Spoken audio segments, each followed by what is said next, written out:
Hello everyone and welcome back to another book review. Today I'm going to be reviewing a cozy mystery. I love cozy mysteries. I find them the perfect filler read, the perfect palate cleanser read, the perfect I'm waiting in the dentist office read. It's the perfect read for any of those little tiny spaces and gaps you have in your life. I love them. I was introduced to them only a couple years ago, but I've quickly grown to love the genre, and I found another new one on the new shelf at my library, and I decided to pick it up and give it a read. And that is Book Clubbed to Death by V.M. Burns. So I was drawn to this for a variety of reasons. The first is V.M. Burns sounded suspiciously close to an audiobook that I recently listened to. I believe it was 2-part sugar, 1-part murder, something along those lines. It's on my cozy mystery playlist if you're looking to find it. It was an audiobook I had listened to by a Valerie Burns, and V.M. Burns sounded an awful lot like Valerie Burns, and after doing a little bit of research, I'm like 99% sure these are by the same person. I really enjoyed the audiobook that I listened to, so I figured I might give one of her other series a try. The audiobook I listened to was book 1 in a new series. This is in a different series by V.M. Burns or Valerie Burns, so this is a separate series just for anyone wondering, but I wanted to give this one a read. Another thing to note, this is not the first book in the series, but I do find with cozy mysteries you don't really need to read the series in chronological order necessarily. I do think it kind of helps if you're trying to keep up with the subplots, maybe the romances or the friendships, or just references that might be made, but cozy mysteries are kind of set up to be a book that you can take off the shelf, read in almost whatever order they appear in the series, and have an enjoyable time. I personally don't think you have to read them in order. Maybe it's recommended you do, but I don't necessarily find that I enjoy a book more or less based on the order that I read it in. The first thing that appealed to me is the size of this book. This is like the perfect size cozy mystery. It's a little over 200 pages, like 230 pages, so it's thin, it's nice, it's light. It's like the author knows what kind of book this is. This just doesn't need to be a 400-page tome. This is a nice, simple, light, easy read, and she makes it do just that in the size of it.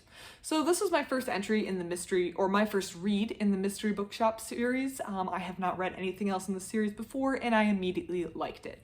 One of the reasons I was drawn to it was because I've been looking for a book that kind of incorporates my dream fantasy, where I live above while owning a bookstore in a small town, and it's wonderful, and I just live with my cats and have a great time. I tried to read another series that had that similar vibe where the main sleuth was living above her bookshop, but that series I did not like. I felt like the author made the characters really mean and unlikable, and also had some unrealistic problems with the sheriff.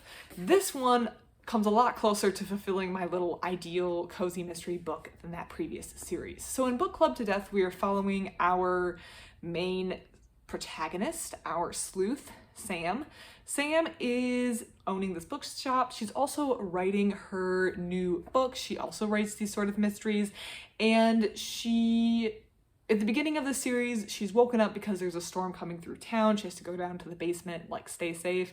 The storm rolls through and the local library is flooded, and the librarian asks her to host book clubs in her bookstore. She agrees to, but quickly realizes there's one woman who runs one of the book clubs that is a very nasty woman. She's a powerful reviewer. Her reviews make or break careers, and she's kind of nasty. It's also kind of indicated that she's holding things over people's heads. She's blackmailing people to get things that she wants, like money, and she's all around not a good person. She winds up having an incident or a run-in with Sam where Sam's dogs kind of lunge at her after she's mean to the dogs. They don't bite her, but it's a very stressful situation, and she indicates that she's going to sue.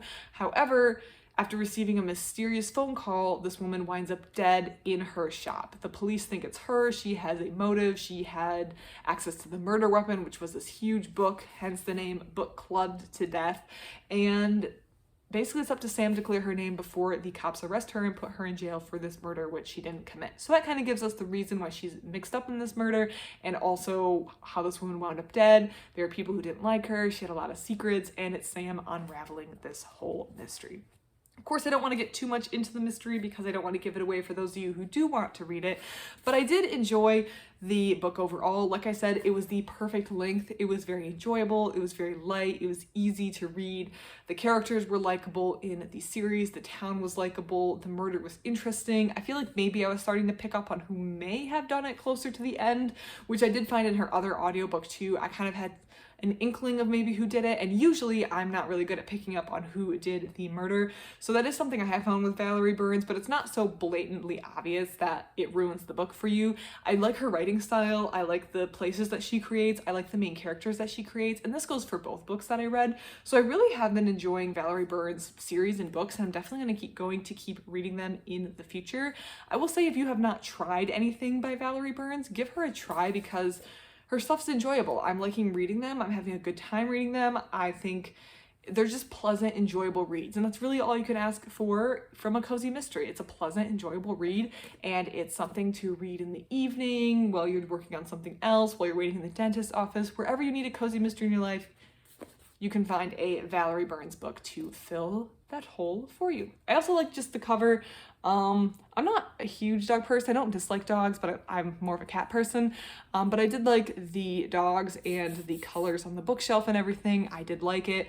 I also like the premise that she was running like a mystery bookstore. That was kind of interesting to me. I will say, in cozy mysteries, the main sleuth is always running some like barely economically viable business option. Like, I dip small candles in a tiny town in Maine, but then somehow they always have a stream of constant customers in their store, keeping them afloat, which I don't know what that's about. So here it's like kind of a niche business, like specifically mystery novels seems like a very specific focus for a bookstore, and of course she always has a stream of customers, except when she's closed for murder. So that's always an interesting thing, but that's just a feature of the genre. I feel like all the cozy mysteries have all these characters who are working on these barely economically viable businesses that they run, that are always half closed because they're always solving mysteries. It's one of those things you don't think about in cozy mysteries. You just kind of, it's for the plot, okay? It's for the plot. I love this series. I like Valerie Burns. I like her writing style. I'm going to keep reading them, and I think if you haven't tried her works, you should, because they're really enjoyable and I like reading them. So keep doing what you're doing, Miss Valerie Burns. I really enjoy it. I enjoy this series. I'm going to try to find more in this series, and I would rate this very well for a cozy mystery. If you have anything else you would like to recommend, any cozy mysteries you would like to recommend, any non-cozy mysteries you would like to recommend, anything to say in general, leave it in the comments below. I love to get your comments and read them. Otherwise, thank you so much for watching, and I hope you have a great rest of your day.